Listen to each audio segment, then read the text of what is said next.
प्रयागराज की फ्लाइट का एक वायरल वीडियो देखिए।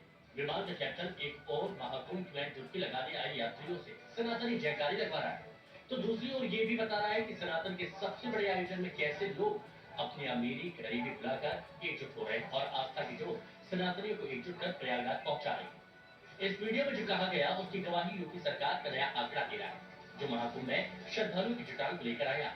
इसके मुताबिक महाकुंभ स्नान करने वालों की संख्या 60 करोड़ के पार पहुंच चुकी है। इसी के साथ प्रयागराज महाकुंभ दुनिया का पहला ऐसा आयोजन बन गया जहां मानव इतिहास का अब तक का सबसे बड़ा जुटान हुआ। चीन और भारत को छोड़ दें तो दुनिया के बाकी देशों की तो इतनी जनसंख्या भी नहीं है। अमेरिका, रूस, इंडोनेशिया, ब्राजील, पाकिस्तान और बांग्लादेश की कुल आबादी जितनी है उससे अधिक लोग अब तक संगम में महाकुंभ में डुबकी लगा चुके हैं। महाकुंभ का समापन होने में अब बस 4 दिन बचे हैं और महाशिवरात्रि पर होने वाले आखिरी अमृत स्नान भी बचा हुआ है। ऐसे में अटकलें इस बात की है कि प्रयागराज महाकुंभ में श्रद्धालुओं की जुटान का फाइनल रिकॉर्ड क्या होगा।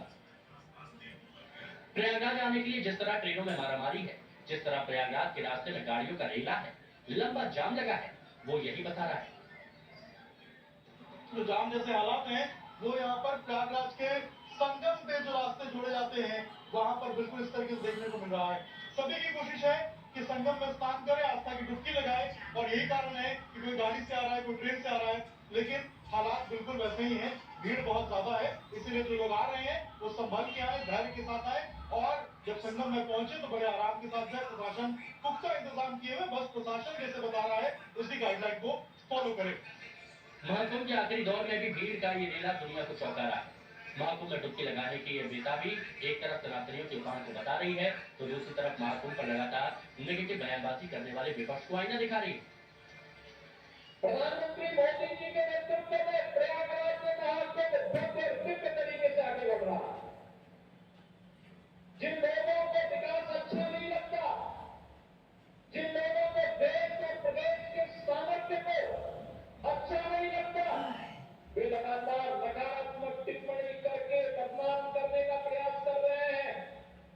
लेकिन बहनों भाइयों, देश ने दिखा दिया है, सनातन धर्म के अनुयायियों ने दिखा दिया है, अनमोल परिस्थितियां होंगी तो अपनी विरासत को गौरव के साथ आगे बढ़ाने का कार्य करेंगे। प्रयागराज महाकुंभ ने उसका एक उदाहरण बनकर के देश और दुनिया को आईना दिखाने का काम भी किया है। प्रयागराज महाकुंभ में अगर 60 करोड़ सनातनियों के जुटान का भी गणित लगाएं तो ये साफ होता है कि भारत में रहने वाला हर दूसरा हिंदू महाकुंभ में डुबकी लगा चुका है। भारत की आबादी 1.5 अरब के आसपास है और उसमें हिंदू आबादी 110 करोड़। इसलिए ऐसा माना जा सकता है, यानी पूरब हो या पश्चिम, उत्तर हो या दक्षिण, प्रयागराज महाकुंभ में भारत के हर हिस्से से सनातनी जुटे। जातिवाद, क्षेत्रवाद, वर्गवाद और भाषा की दीवारों को तोड़कर वो प्रयागराज महाकुंभ में पहुंचे। सुविधाओं असुविधाओं की परवाह किए बगैर वो संगम की धारा में सनातनी डुबकी लगाए। यही बात 2025 के महाकुंभ को सबसे अलग बना रही है। आंध्र प्रदेश के डिप्टी सीएम पवन कल्याण यही बात दोहरा रहे हैं, जिन्होंने पिछले दिनों संगम में पूरे परिवार के साथ महाकुंभ की डुबकी लगाई। More than half of India coming here and believing in it. That has been going on for centuries. And the continuity of our legacy, the continuity of our dharma is stunning and amazing. When I was 16-17 साल था, मैं एक योगी आत्मकथा पढ़ लिया मैंने। पढ़ने के टाइम पे मैं महाकुंभ के कुंभ के बारे में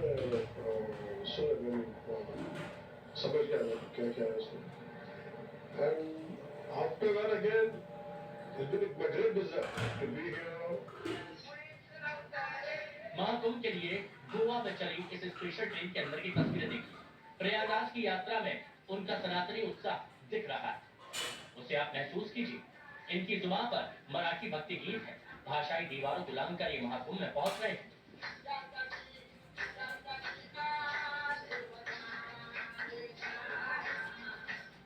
प्रयागराज महाकुंभ में भारत के अलग अलग राज्यों से श्रद्धालुओं का रेला जुटा है, लेकिन तमाम विविधताओं के बावजूद यहाँ भी सनातन की डोर उन्हें एकजुटता के बंधन में बांधती दिखी। सनातन में आस्था रखने वालों ने प्रयागराज महाकुंभ में अपना सॉफ्ट पावर दुनिया को कैसे दिखाया, आंकड़ों से समझिए। महाकुंभ के बीते 41 दिनों में से 23 दिन ऐसे थे जब हर दिन 1 करोड़ से ज्यादा श्रद्धालुओं ने स्नान किया, जबकि 7 दिन ऐसे रहे जब 2 करोड़ से ज्यादा लोगों ने स्नान किया। महाकुंभ स्नान का क्रेज कैसे बढ़ता चला गया, ये 26 जनवरी से 22 फरवरी का आंकड़ा बता रहा है। इसके मुताबिक इन 28 दिनों से 21 दिन 1 करोड़ से ज्यादा लोगों ने संगम में डुबकी लगाई।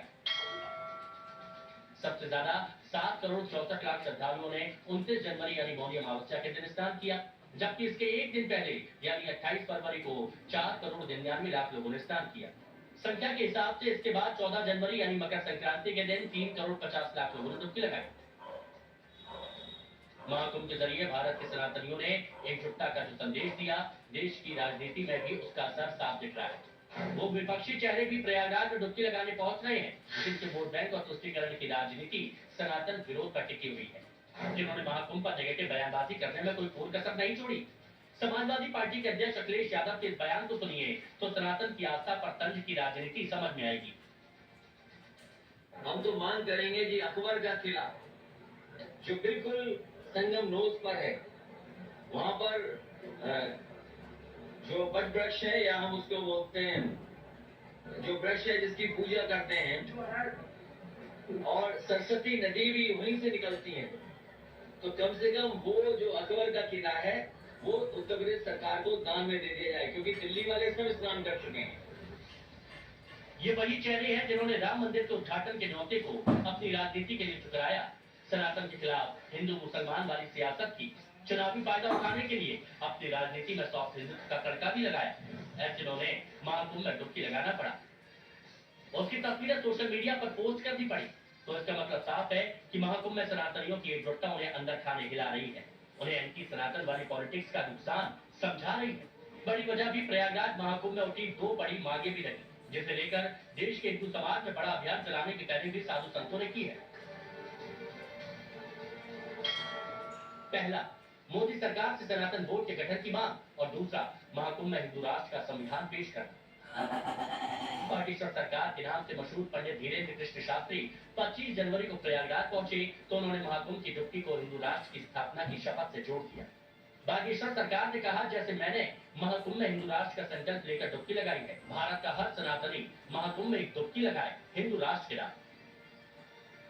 भारत हिंदू राष्ट्र हो गए और इस देश में हिंदुत्व का और भारत का जो भला चाहेगा वो दीर्घायु हो गए, और इस देश के साधु संत सुरक्षित रह गए, हिंदुत्व का परचम लहरा गए।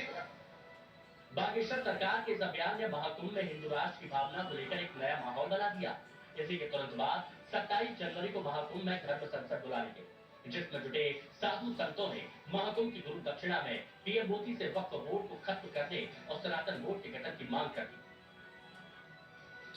सनातन बोर्ड जिसमें धर्माचार्य रहे, जिसमें प्रबुद्ध जो ज्ञानी लोग हैं वो रहे, और जो बड़े बड़े हिंदू संगठन हैं जिन्होंने इस देश के लिए बड़ा कार्य किया है, उन संगठनों की भागीदारी इसमें रहे, और वो सब मिलकर इस सनातन को एक दिशा दें, जो अभी रुकी सी है वो आगे बढ़े।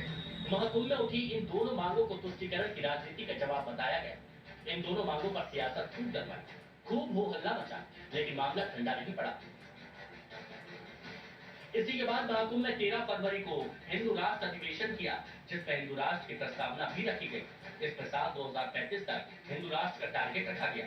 शांभवी पीठ के पीठाधीश्वर स्वामी आनंद स्वरूप ने इसकी घोषणा की, जिसे संतों, महंतों, धर्माचार्यों और महाकुंभ में आए सनातनियों ने भी समर्थन दिया।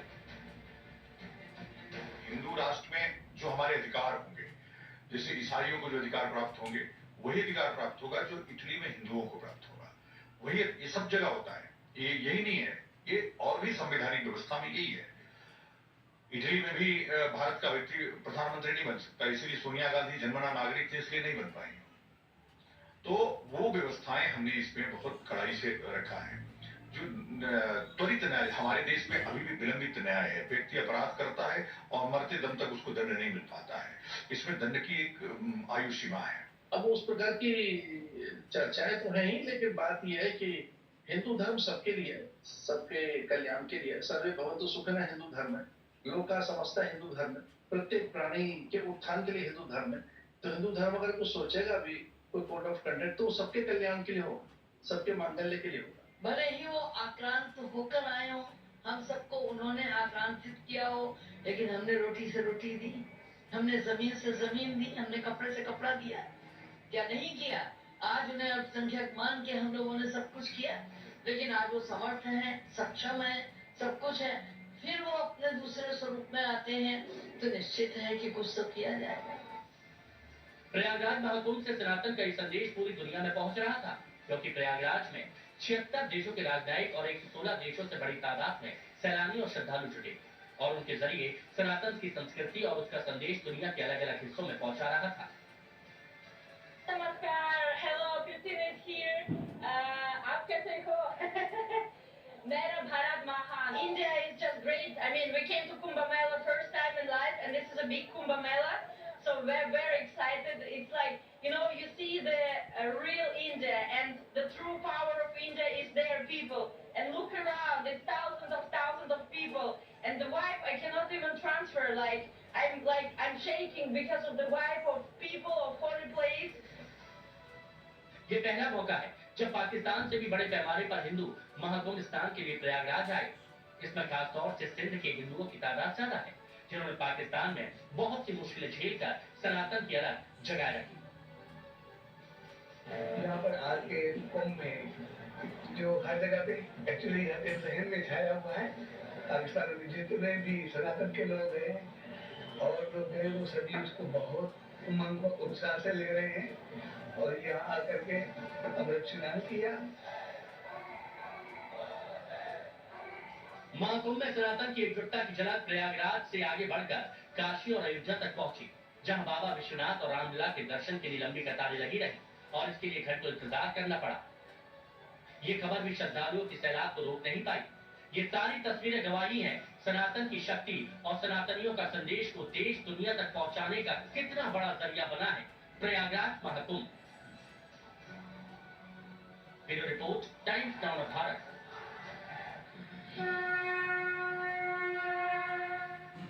इधर प्रधानमंत्री